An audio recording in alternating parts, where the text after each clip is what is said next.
केंद्रीय रक्षा मंत्री राजनाथ सिंह ने कहा कि भारत की सभी सीमाएं सुरक्षित हैं और देश लगातार प्रगति कर रहा है। रक्षा मंत्री ने आज सिरोही जिले के आबू रोड स्थित ब्रह्म कुमारी संस्था में चल रहे आंतरिक जागृति से आत्म सशक्तिकरण विषयक राष्ट्रीय सम्मेलन के समापन समारोह में शिरकत की। इस अवसर पर उन्होंने कहा कि भारत आर्थिक क्षेत्र में प्रगति हुई है और अगले 2 साल के बाद यह दुनिया की तीसरी सबसे बड़ी अर्थव्यवस्था बन जाएगा। कार्यक्रम के दौरान रक्षा मंत्री की मौजूदगी में ब्रह्म कुमारी के सुरक्षा सेवा प्रभाग और भारतीय सेना के बीच MOU हुआ। इसके तहत देश के सेवानिवृत्त अधिकारी और नौजवानों के लिए हर माह सेल्फ एम्पावरमेंट प्रोग्राम चलाया जाएगा।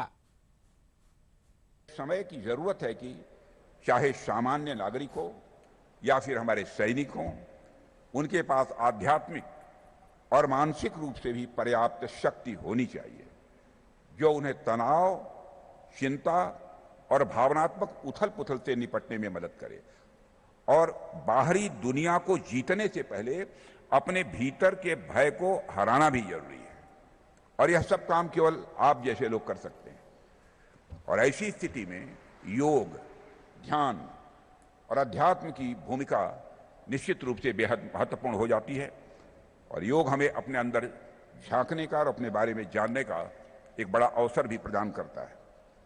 मैं सभी सैनिकों से भी यह बात कहना चाहूंगा, हम अक्सर हथियारों, रणनीतियों और बुनियादी ढांचों के संबंध में राष्ट्रीय सुरक्षा की बात करते हैं, लेकिन किसी भी राष्ट्र की सबसे बड़ी ताकत होती है सुरक्षा करने वाले लोग, यानी कि आप। एक जागृत और सशक्त सुरक्षाकर्मी पूरे राष्ट्र के लिए एक प्रकाश स्तंभ बन जाता है जो किसी भी तूफान का अडिगता के साथ सामना करता है। योद्धा की ताकत केवल बाहुबल की नहीं होती है मेरे देवियों सज्जनों, उसकी सबसे होती है आत्मिक बल। और आत्मिक बल उसे सबसे ताकतवर बनाता है और पूरे जग का जरूरत पड़ने पर वह विजेता बन जाता है।